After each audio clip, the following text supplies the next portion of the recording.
प्रिय दोस्त, आज हम पढ़ाने जा रहे हैं क्लास 12 का हिंदी, जिस चैप्टर का नाम है पुत्र का वियोग।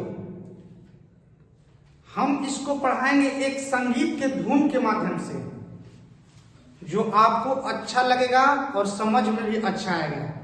ध्यान से देखेंगे और समझेंगे। देखिए, आज जो हम पढ़ाने जा रहे हैं उस चैप्टर का नाम है पुत्र का वियोग। इसका लेखक की बात किया जाए, शीर्षक मैंने लिखने वाले कौन है उनका बात किया जाए तो सुभद्रा कुमारी चौहान है। पुत्र वियोग न कविता के शीर्षक कौन है तो सुभद्रा कुमारी चौहान है। अब देखिए, कुछ ऑब्जेक्टिव प्रश्न भी लिए हैं। जब हम कविता में आएंगे तो इसको अच्छी तरह से गाकर बताएंगे और समझाएंगे भी, ठीक है। तो पहले हम ऑब्जेक्टिव प्रश्न को पढ़ते हैं। पहला प्रश्न है पुत्र वियोग शीर्षक कविता किसकी रचना है? तो सुभद्रा कुमारी चौहान का ये रचना है, जो कि एक ऑब्जेक्टिव में पूछता है और बहुत महत्वपूर्ण भी है ऑब्जेक्टिव के लिए। अगला प्रश्न है दूसरा, सुभद्रा कुमारी का जन्म कब हुआ? माने जो सुभद्रा कुमारी चौहान जो शीर्षक इस कविता का है, उनका जन्म कब हुआ? तो 16 अगस्त 1904 में इनका जन्म हुआ। इनकी मृत्यु की बात कर रहा है, निधन की बात कर रहा है। सुभद्रा कुमारी चौहान का निधन की बात कर रहा है। तो 15 फरवरी 1948 बसंत पंचमी के दिन नागपुर से जबलपुर वापसी में कार दुर्घटना, यहाँ पर कार होगा, कार दुर्घटना में हुआ था, ठीक है। जब नागपुर से जबलपुर वापसी में आ रहे थे तो कार दुर्घटना के कारण इनका मृत्यु हो गया। तो ये भी याद करने वाली बात है। इनका जन्म स्थान कहाँ है? मैंने सुभद्रा कुमारी चौहान का जन्म स्थान कहाँ है? तो निहालपुर, इलाहाबाद, उत्तर प्रदेश। इनका माता और पिता का नाम क्या है? माता का नाम श्रीमती धीराज कुंवर और पिता का नाम ठाकुर राजनाथ सिंह।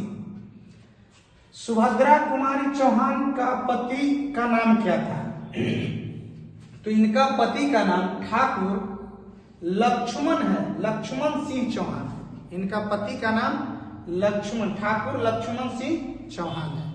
अब हम आते हैं कविता की ओर। देखिए क्या कविता है। सुभद्रा कुमारी पुत्र के बारे में लिखे हैं। एक पुत्र से मां का क्या लगाव होता है,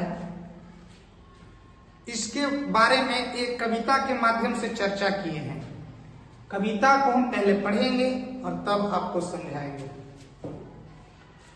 लिखा हुआ है, आज दिशाएं भी हंसती है उल्लास विश्व पर छाया, मेरा खोया हुआ खिलौना अब तक मेरे पास न आया, मेरा खोया हुआ खिलौना अब तक मेरे पास न आया। सुभद्रा कुमारी चौहान जो इसका राइटर है वो बोल रहे हैं कि आज दिशाएं भी हंसती हैं। आज का दिन पूरी दिशाएं हंस रही है, ठीक है उल्लास विश्व पर छाया, पूरी विश्व में उल्लास छाया हुआ है। मेरा खोया हुआ खिलौना अब तक मेरे पास न आया। जो मेरा खिलौना अर्थात पुत्र की बात करते हैं, जो मेरा पुत्र खो गया, जिसका मृत्यु हो गया, वो कब मेरे पास आएगा। बहुत भाव के साथ, बहुत वियोग के साथ सुभद्रा कुमारी चौहान जी बोलते हैं। क्या बोलते हैं कि आज दिशाएं भी हंसती है उल्लास विश्व पर छाया, मेरा खोया हुआ खिलौना अब तक मेरे पास न आया। खिलौना का सेंस यहाँ बच्चा का है। माँ का जो बच्चा होता है माँ के खिलौने के समान होता है। एक पल उसके बिना नहीं रह सकती है माँ। बच्चे से माँ का इतना प्यार होता है। इस कविता में सुभद्रा कुमारी चौहान जी यही दर्शाए हैं। एक बार और पढ़ते हैं, फिर से सुनिए। आज दिशाएं भी हंसती है उल्लास विश्व पर छाया, मेरा खोया हुआ खिलौना अब तक मेरे पास न आया, मेरा खोया हुआ खिलौना अब तक मेरे पास न आया। इसका हिंदी बताएं कि आज पूरी दिशाएं हंस रही है, विश्व में उल्लास छाया हुआ है, लेकिन जो मेरा पुत्र खो गया, मेरा खिलौना खो गया, अब तक मेरे पास न आया। माँ बोल रहे हैं जो जी मेरे बेटा जो खो गया अब तक मेरे पास न आया। कितने दर्द के साथ कहते हैं कवि। देखिए आगे क्या है, बच्चा से माँ कितना प्यार करता है और फिर बच्चा खो जाए तो ये बहुत बड़ी दुख की बात है, ठीक है ना। देखिए अगले लाइन में क्या बोलते हैं सुभद्रा कुमारी चौहान जी, शीत न लग जाए इस भय से, नहीं गोद से जिसे उतारा, काम नहीं छोड़ काम दौड़ कर आई, माँ कह कर जिस समय पुकारा। फिर से सुनेंगे, शीत न लग जाए इस भय से, नहीं गोद से जिसे उतारा, छोड़ काम दौड़ कर आई, माँ कह कर जिस समय पुकारा। देखिए कभी एक माँ की बात को लिखे हैं किस प्रकार से दर्शाया। देखिए कह रहा है कि शीत न लग जाए न इस भय से, नहीं गोद से जिसे उतारा। बोल रहे हैं लेखक कि शीत लगने के डर से कभी बच्चा को गोद से मैंने नहीं उतारा, ठीक है, और जो भय था वो भय लगा ही रह गया ना। कह रहा है शीत न लग जाए इस भय से, नहीं गोद से जिसे उतारा।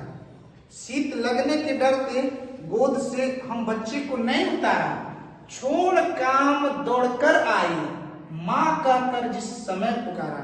अगर बेटा एक बार में माँ बोल देता है तो मैं किसी भी काम में कितना काहे न व्यस्त हो, दौड़कर बच्चे के पास पहुंच जाती हूँ, माँ कह रही है।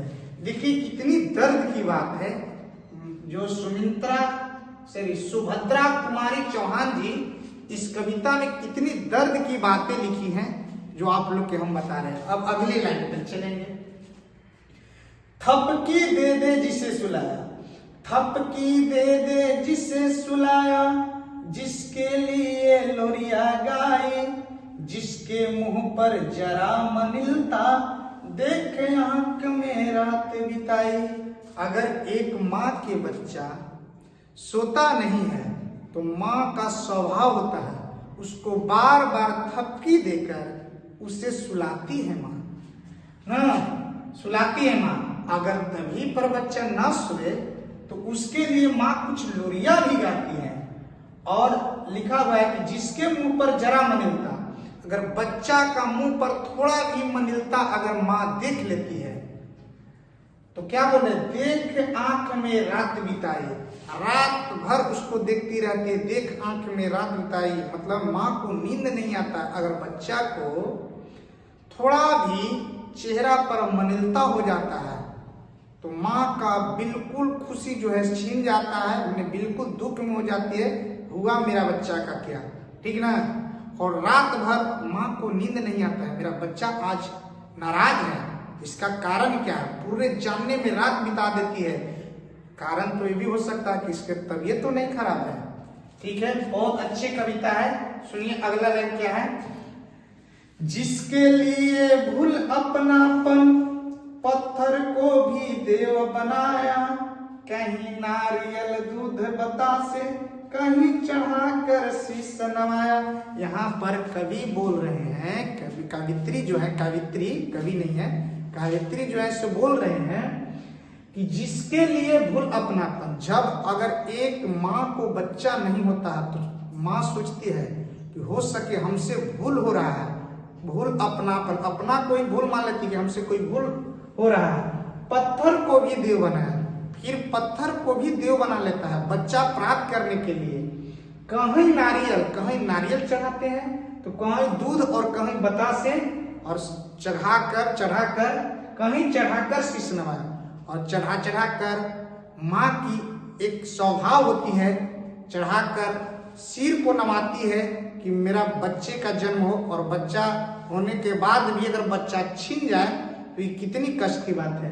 कविता थोड़ी सी और है लेकिन वीडियो लंबा हो जाएगा, जिसके कारण हम पूरा कविता को लिखे नहीं है। ठीक है, अगले वीडियो में आप लोग के पूरा कविता बताया जाएगा, और आप लोग भी इसी प्रकार से अगर गा के याद करेंगे तो आसान होगा और मजा भी आएगा। ठीक है, अगले वीडियो में बने रहिएगा कि पूरी कविता को हम हिंदी और इसको गा कर ही बताएंगे। ठीक है, आज के लिए बस इतना ही, धन्यवाद।